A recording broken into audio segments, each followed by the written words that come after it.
Dans la tour de verre de l'entreprise Harrison & Wells, Brian se tenait dans une salle de conférence où chaque regard était chargé de mépris. Un veston élimé, des chaussures éraflées, un père célibataire sans diplôme.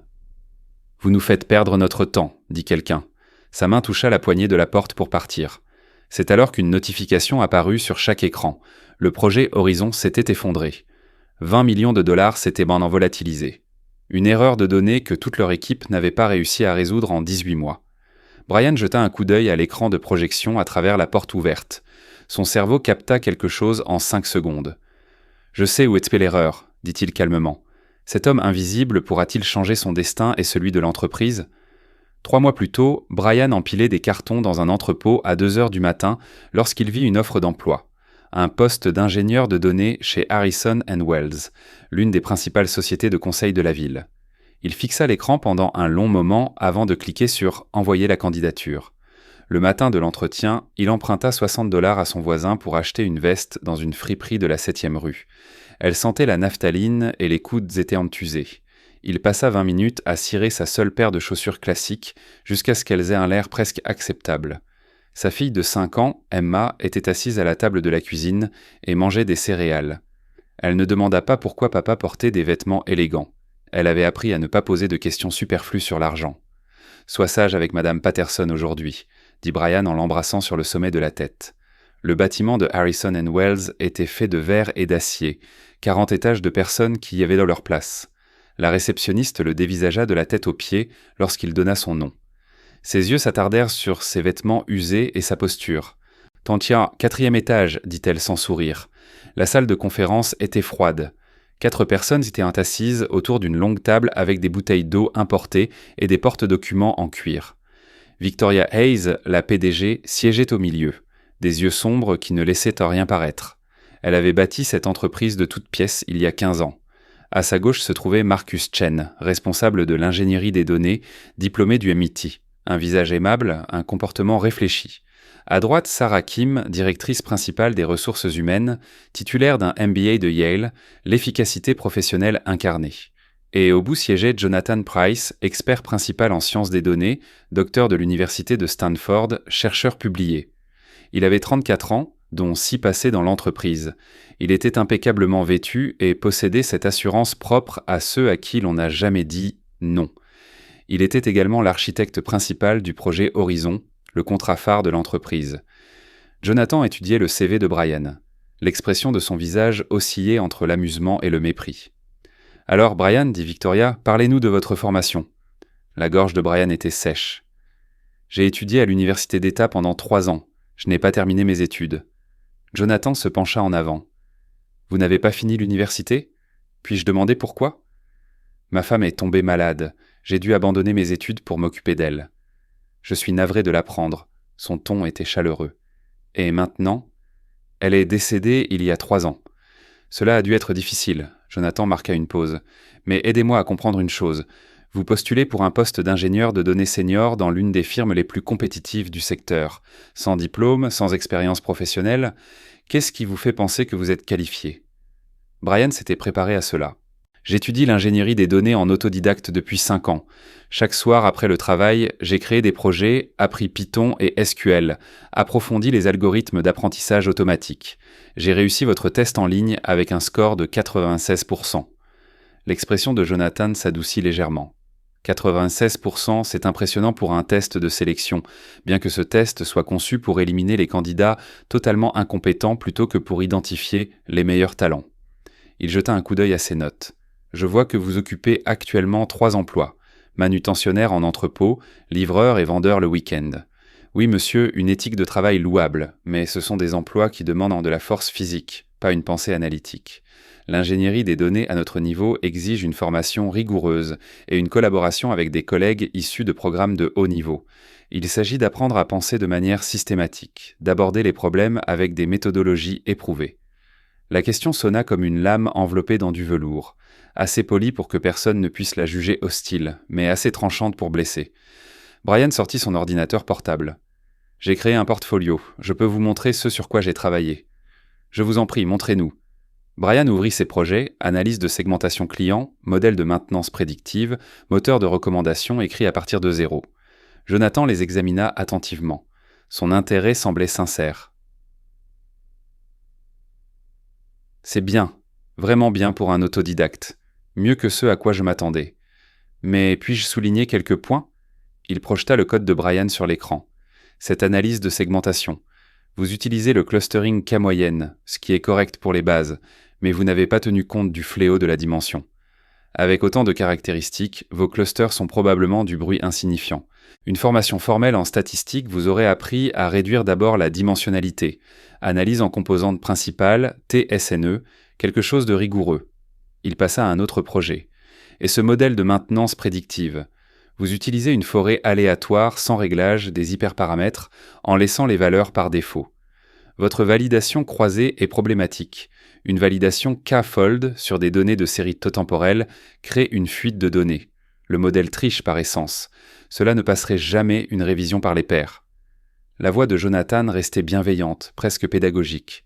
Ce sont précisément les erreurs que commet une personne qui apprend seule, sans encadrement approprié. Sans jugement aucun, je suis impressionné que vous soyez allé aussi loin. Mais cela illustre pourquoi l'éducation formelle est importante. Ce n'est pas de l'élitisme, c'est une garantie de qualité dans un environnement à enjeux élevés. Le visage de Brian brûlait. Chaque mot était techniquement correct, et la critique était fondée. Il était impossible de se défendre. Marcus prit la parole. Jonathan soulève des points justes sur les détails techniques.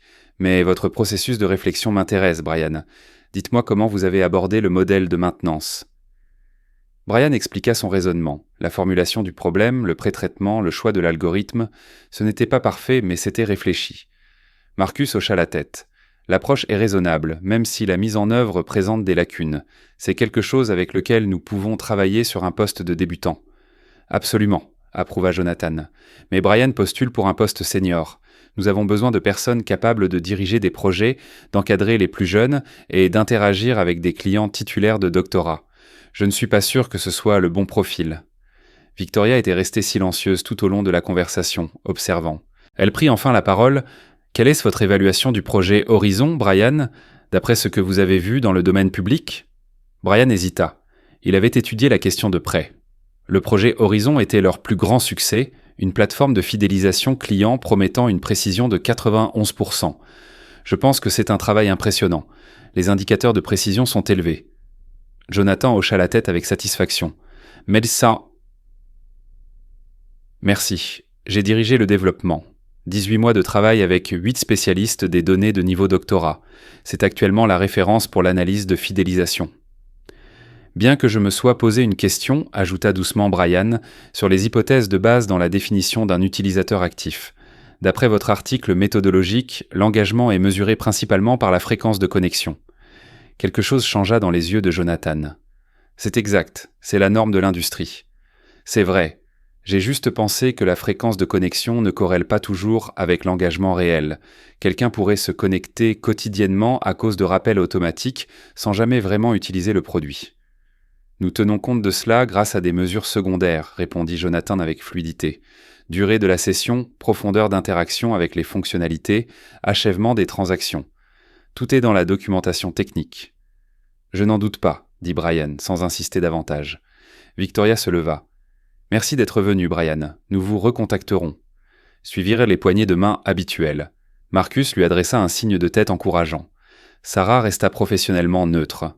Jonathan le raccompagna jusqu'à la porte. Bonne chance dans votre recherche d'emploi, vraiment. Et si vous êtes intéressé par une éducation formelle, je pourrais vous recommander d'excellents programmes de master en ligne. Merci. Jonathan marqua une pause. Vous savez, je comprends le désir de faire ses preuves. La différence c'est que je l'ai fait de la bonne manière, à travers le système, car le système existe pour une raison. Son expression restait bienveillante. Parfois, la meilleure chose à faire est de reconnaître ses limites. Tout le monde n'est pas fait pour ce niveau de travail, et c'est tout à fait normal. Brian quitta le bâtiment avec ces mots résonnant dans sa tête. 2 jours plus tard, il reçut un courriel de refus. Nous avons décidé de poursuivre avec d'autres candidats dont les qualifications correspondent plus précisément à nos besoins.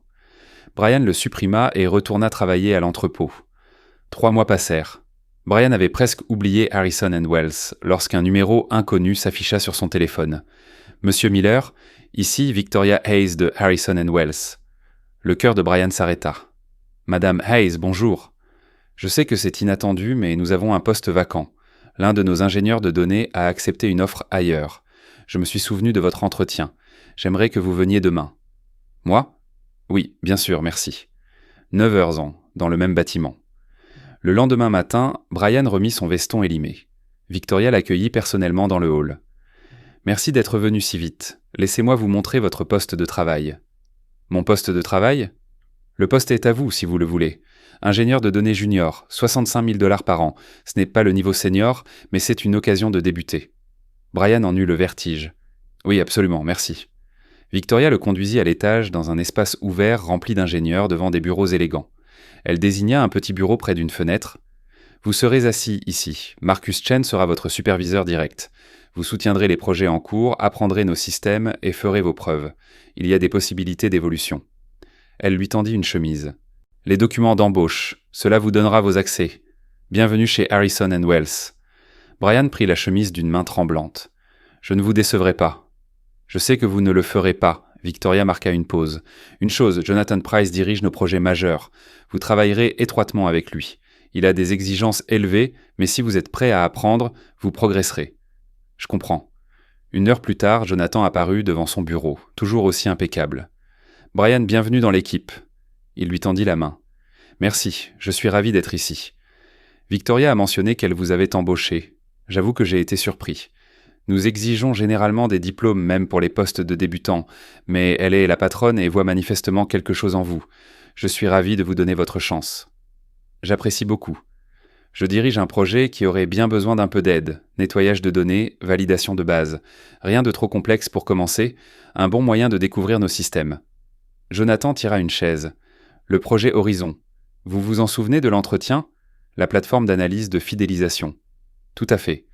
Nous l'étendons pour un client majeur de la distribution, un contrat de 20 millions de $. Il hocha la tête d'un air encourageant. Je vais demander à Marcus de vous affecter à mon équipe.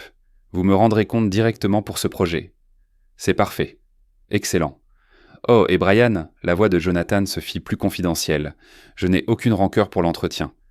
Ces critiques sur votre portfolio, je faisais simplement mon travail, j'étais rigoureux. Mais maintenant que vous êtes là, je suis de votre côté, vraiment. Merci, Jonathan. Nous sommes désormais collègues, coéquipiers. Je vous soutiendrai, il tapota l'épaule de Brian. Bienvenue à bord. Au cours des 3 mois suivants, Brian se jeta corps et âme dans le travail. Il arrivait tôt, repartait tard, étudiait les bases de données, les normes de codage et les systèmes de gestion de projet. Et il travaillait sur Horizon. Chaque jour, Jonathan lui confiait des tâches, nettoyage de données, tests de validation, mise à jour de la documentation. Un travail ingrat, mais nécessaire. Brian s'en acquittait sans se plaindre.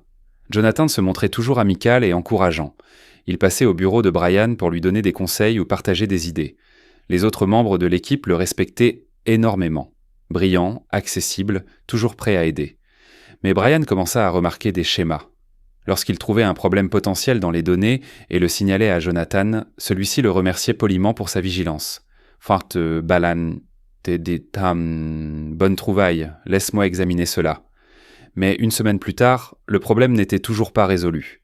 Lorsqu'il proposait des améliorations à l'architecture du modèle, Jonathan l'écoutait pensivement, posait des questions précises, puis expliquait toujours de manière raisonnable pourquoi cette approche ne fonctionnerait pas dans leur contexte. Lorsqu'il terminait ses tâches avant l'échéance, Jonathan louait son efficacité et lui en confiait 3 nouvelles. La pile de dossiers ne diminuait jamais. Brian se persuadait qu'il était paranoïaque. Jonathan était son mentor et son protecteur, mais au cours du 2e mois, une réunion d'équipe eut lieu. Jonathan présentait l'avancement de Horizon à la direction. Brian était assis au fond avec les autres ingénieurs juniors. « Notre modèle de fidélisation fonctionne à merveille », annonça Jonathan en faisant défiler les diapositives. Une précision de 91% sur tous les segments. Le client est ravi des résultats préliminaires. Il passa à la diapositive sur l'architecture du modèle. Brian se pencha en avant, quelque chose lui paraissait familier. Nous avons implémenté plusieurs fonctionnalités innovantes, suivies au niveau de l'appareil, évaluation améliorée de l'engagement, indicateur prédictif de désabonnement. Ces améliorations sont le fruit d'une collaboration étroite au sein de notre équipe. Le sang de Brian ne fit qu'un tour. 3 semaines plus tôt, il avait écrit une note à Jonathan suggérant d'utiliser l'empreinte numérique des appareils pour identifier les comptes en double. Jonathan l'avait remercié en disant que cela méritait d'être étudié plus tard, mais que ce n'était pas la priorité actuelle. Maintenant, cela figurait dans la présentation comme une fonctionnalité opérationnelle et une innovation de Jonathan. 2 mois plus tôt, Brian avait suggéré d'évaluer l'engagement sur l'utilisation réelle du produit plutôt que sur la seule fréquence de connexion. Jonathan avait alors expliqué pourquoi cela ne fonctionnerait pas. C'était désormais une partie intégrante du modèle, sans aucune mention de l'origine de l'idée. Après la réunion, Brian s'approcha prudemment de Jonathan.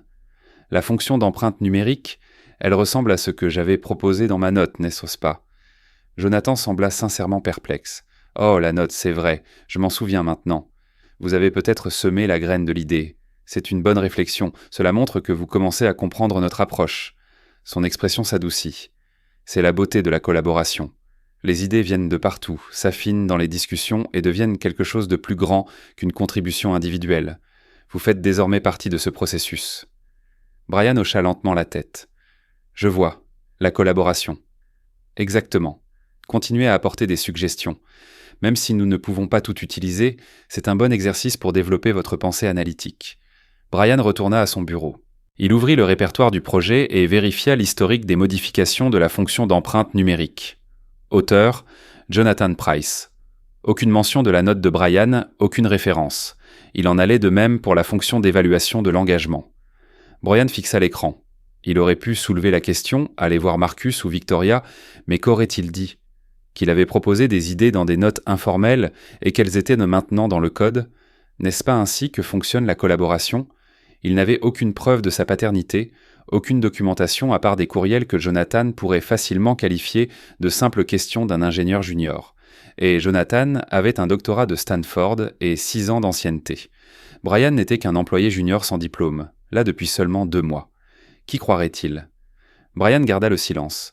À la place, il commença à tenir un journal détaillé. Au travail, il documentait les tâches confiées et chez lui, il notait ses idées, ses observations sur le projet Horizon et les incohérences constatées. Il gardait une copie dans son tiroir. Au 3e mois, la tendance était devenue flagrante. Jonathan s'appropriait les idées de Brian, les peaufinait et les présentait comme les siennes, tout en se ménageant toujours une issue. « Tu progresses vraiment comme ingénieur, disait-il. Je vois l'influence de travailler sur un projet d'une telle envergure. Tu apprends à penser comme nous. » Les autres ne remarquèrent rien. Jonathan était trop prudent. Il ne s'appropriait jamais une idée que Brian aurait formulée publiquement, seulement celle discutée en tête-à-tête ou par messagerie privée. Parallèlement, il se montrait généreux. Il vantait le travail de Brian auprès de Marcus, l'invitait au déjeuner d'équipe, lui donnait des conseils de carrière. Il jouait son rôle à la perfection. Mais les meilleures idées de Brian continuaient loin de réapparaître dans les travaux de Jonathan, tandis que Brian lui-même n'était chargé que du nettoyage des données. Brian était épuisé, non pas par le travail, mais par les calculs constants. Quelles idées pouvait-il partager sans risque ? Comment apporter de la valeur sans nourrir celui qui l'utilisait ? Il cessa de proposer des idées directement à Jonathan et attendit. Et vint le matin où tout s'écroula. En arrivant au bureau, Brian trouva le chaos. Les gens couraient entre les salles, les téléphones ne cessèrent de sonner. L'atmosphère calme de la firme avait volé en éclats. Il attrapa Marcus dans le couloir. « Que se passe-t-il » Le visage de Marcus était tendu. Horizon s'est effondré. Le client a rompu le contrat. 20 millions de dollars de perdus. Quoi ? Pourquoi ? Ils affirment que le modèle est fondamentalement erroné. Un auditeur externe a trouvé des erreurs critiques dans la méthodologie. Ils partent chez Strong Analytics et menacent de nous poursuivre pour fausses déclarations. Brian eut la gorge sèche. Quelles erreurs précisément ? Je ne sais pas encore. Victoria a convoqué une réunion d'urgence. Toute l'équipe doit y être. Ils entrèrent dans la salle comble.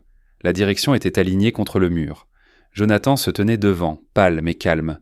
Victoria, en bout de table, semblait sculptée dans la glace. Pour ceux qui ne sont pas au courant, notre client a résilié le contrat Horizon. L'audit a montré que la précision de fidélisation de 91% est en réalité proche de 68%. L'erreur réside dans la définition des utilisateurs actifs et le filtrage des doublons. Un silence de mort s'installa dans la pièce. C'est le plus gros échec de l'histoire de cette entreprise. 20 millions de dollars, notre réputation, nos relations clients, tout est en jeu. Jonathan, tu es le responsable technique. Explique-nous. Jonathan se leva avec aisance, gardant son sang-froid. Victoria, je suis aussi choqué que tout le monde. Nous avons suivi les normes, passé les cycles de révision et les tests. Tout indiquait que le modèle était fiable. Alors comment avons-nous raté un écart de 23 points ? Je n'ai pas de réponse complète, mais l'erreur ne vient pas de l'algorithme principal, mais du pré-traitement des données. Nous avons utilisé la déduplication par courriel et mesuré l'engagement par la fréquence de connexion. Ce sont les normes du secteur. Victoria fut tranchante. Si tout est aux normes, pourquoi l'auditeur a-t-il jugé cela insuffisant ? Parce qu'ils appliquent des standards différents de la base académique.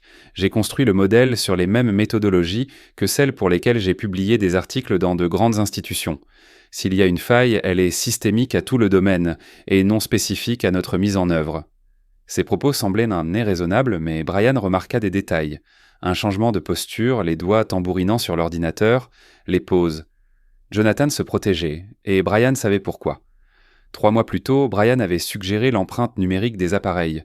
Jonathan l'avait rejeté, mais avait plus tard menti à la direction en disant que la fonction était implémentée, simplement pour que la présentation soit impressionnante. Il avait ignoré les avertissements parce qu'admettre leur pertinence aurait signifié donner raison à un homme sans diplôme. Et maintenant, ces remarques ignorées coûtaient 20 millions à la firme. Brian était assis, les mains serrées. Il repensa à la fois où il avait porté Emma à l'étage pour l'aborder dans son lit. Un vrai lit maintenant, pas un canapé. C'était l'un de ses premiers achats avec son nouveau salaire. Il se tenait dans l'encadrement de la porte, la regardant dormir, et pensait à quel point il avait été proche de garder le silence, à quel point tout aurait été différent s'il avait choisi la peur plutôt que la vérité. 6 mois plus tard, le projet Horizon fonctionnait parfaitement. Le client était satisfait. Brian avait mené à bien 3 autres projets. Emma avait sa propre chambre et assez de glace pour le restant de ses jours. Brian avait réalisé une chose cruciale. Le système n'était pas défaillant parce qu'il laissait entrer des gens comme Jonathan. Il était défaillant parce qu'il poussait ces gens à croire en leur propre infaillibilité à cause de leur titre. La véritable victoire ne consistait pas à prouver que Jonathan avait tort, mais à démontrer que la compétence est multiforme et s'acquiert par des chemins divers. Les personnes les plus dangereuses dans toute organisation sont celles qui sont trop fières pour apprendre de ceux qu'elles considèrent comme inférieurs. Chaque jour n'était pas facile. Certains collègues doutaient encore de sa formation, mais Brian avait compris que faire ses preuves est une pratique quotidienne et non un exploit unique. Les rumeurs de bureau rapportèrent dès que Jonathan avait retrouvé du travail dans une start-up. Je n'ai pas encore de réponse complète, mais l'erreur ne vient pas de l'algorithme principal. Elle se situe dans le pré-traitement des données, plus précisément dans la manière dont nous avons filtré les comptes en double et défini les indicateurs d'engagement. Jonathan afficha une diapositive présentant l'architecture du modèle. Nous avons utilisé la déduplication basée sur les adresses e-mail, ce qui est la norme du secteur. L'engagement a été mesuré par la fréquence de connexion et les mesures de session. Là encore, une pratique standard. La voix de Victoria résonna tranchante. Si tout cela est une pratique standard, pourquoi l'auditeur a-t-il jugé cela insuffisant ? Parce qu'ils appliquent des normes différentes de celles que nous avons apprises à l'université. J'ai construit ce modèle en utilisant les mêmes méthodologies que celles de mes articles publiés et des grandes institutions. S'il y a un défaut, il est systémique à tout le domaine et non spécifique à notre mise en œuvre. Il paraissait raisonnable et rationnel, comme un homme luttant honnêtement contre un échec inattendu. Mais Brian remarqua autre chose, un léger changement de posture, la façon dont ses doigts pianotaient sur l'ordinateur portable, et cette pause calculée avant chaque réponse. Jonathan se couvrait, et Brian savait pourquoi. 3 mois plus tôt, Brian avait suggéré d'utiliser l'empreinte numérique des appareils, device fingerprinting, pour identifier les doublons. Jonathan avait rejeté l'idée, la jugeant non prioritaire, mais lors de la présentation du 2e mois, il avait affirmé à la direction que la fonction était déjà opérationnelle. Il avait menti sur l'existence de cette capacité, s'appropriant l'idée de Brian en paroles seulement pour rendre son rapport plus impressionnant. 2 mois plus tôt, Brian s'était demandé si la fréquence de connexion était un bon indicateur de l'engagement réel. Jonathan lui avait expliqué pourquoi l'approche actuelle était fiable. Il y a 1 mois, Brian avait rédigé une note détaillée sur les biais potentiels dans la définition d'un utilisateur actif. Jonathan l'avait remercié, promettant d'y revenir lors de la prochaine itération. Toutes ces suggestions auraient révélé les erreurs. Toutes. Jonathan les avait ignorées car les accepter aurait signifié admettre que quelqu'un sans diplôme universitaire avait repéré des failles dans son travail. Et maintenant, ces avertissements coûtaient 20 millions de dollars à l'entreprise. Brian restait assis, les mains crispées. Il aurait pu parler dès maintenant, parlait à Victoria des propositions que Jonathan avait rejetées, mais il n'avait pas de preuves tangibles. Ses notes étaient informelles, ressemblant plus à des questions qu'à des recommandations directes. Jonathan pourrait facilement les faire passer pour des interrogations d'un ingénieur junior cherchant des éclaircissements. Ce serait la parole de Brian contre celle de Jonathan, le débutant sans diplôme contre le brillant docteur en philosophie ayant bâti le projet phare. Victoria ne le croirait jamais. Brian resta silencieux. La réunion se poursuivit. Les gens proposaient des théories et des stratégies de gestion de crise. Jonathan se positionnait comme l'expert calme diagnostiquant un échec sans précédent. « Nous devons identifier la cause profonde avant d'agir », déclara-t-il d'une voix autoritaire. « Je vais diriger l'analyse médico-légale du pipeline de données. Donnez-moi 48 heures. » Victoria réfléchit. 48 heures. Ensuite, j'attends un rapport complet et un plan de correction. Vous l'aurez, la réunion se termina. Alors que Brian se levait, Jonathan le rattrapa à la porte. Son visage était marqué par le stress. Journée difficile. Oui. J'aurai besoin de tout pour l'analyse. Extrait les journaux de données brutes des 6 derniers mois concernant le pipeline d'inscription. Brian hocha la tête. Bien sûr. Je sais que c'est stressant, mais nous allons régler ça. C'est ainsi que les équipes fonctionnent. Jonathan lui serra l'épaule et partit. De retour à son bureau, Brian ouvrit les journaux, mais ne les voyait pas vraiment. Son téléphone vibra. Un message de l'école d'Emma demandant une réunion parents-professeurs. Il répondit. J'y serai, puis sortit un carnet de son tiroir. Dans ce double étaient documentées toutes ses observations sur 3 mois, chaque proposition rejetée, chaque signal ignoré et chaque raccourci pris pour respecter les délais. Tout était noté avec l'heure et la date. Brian avait rassemblé ses preuves presque inconsciemment pour se protéger ou pour comprendre pourquoi ses idées disparaissaient sans laisser de traces dans le projet de Jonathan. Maintenant, ses notes racontèrent une histoire claire. Jonathan connaissait les problèmes depuis des mois, mais les avait ignorés par orgueil. Brian pourrait aller voir Victoria immédiatement et prouver que l'échec de Horizon n'était pas une erreur, mais une négligence. Mais qu'arriverait-il ensuite ? Jonathan serait licencié. Et Brian ? Il pourrait être blanchi ou considéré comme un intrigant ayant piégé son mentor et accumulé des preuves au lieu de les signaler plus tôt. Dans de telles tempêtes politiques, les témoins s'en sortent rarement indemnes. Brian ferma le carnet. Il ne pouvait pas perdre son emploi. Emma dépendait de lui. 65 000 $ par an, c'était l'assurance, un loyer stable et des sorties aux eaux. Il rouvrit les journaux et commença à préparer les fichiers pour Jonathan. Il décida de simplement faire son travail et de survivre. À ce moment-là, la porte de la salle de conférence s'ouvrit brusquement. 3 cadres en sortirent, le visage blême. L'un d'eux criait au téléphone « Le conseil d'administration est furieux. Ils veulent des réponses aujourd'hui, pas dans 48 heures. » À travers la vitre, Brian voyait Victoria et Jonathan. Jonathan s'approcha de lui. « Tu as fini avec les journaux ?»« Presque, il me faut encore 20 minutes. »« Envoie-les immédiatement.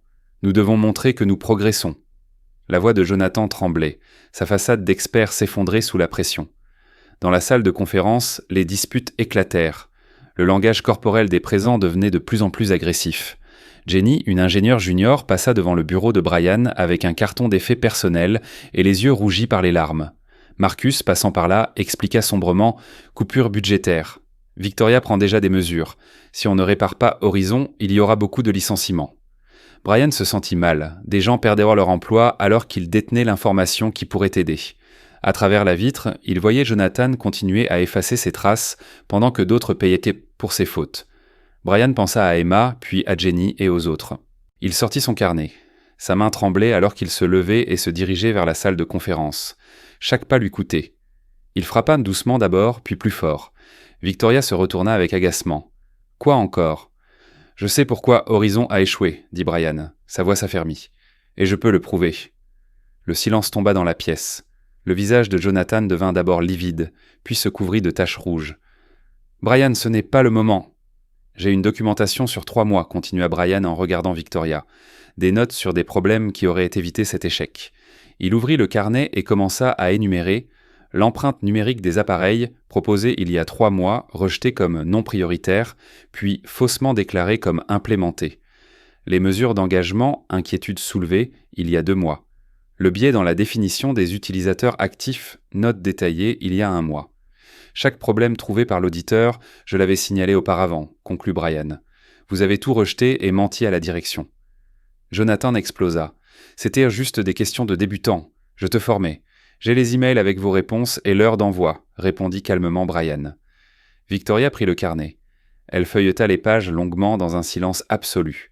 Lorsqu'elle leva les yeux, ils brillaient d'une colère froide. « Jonathan, avez-vous reçu ces avertissements ?»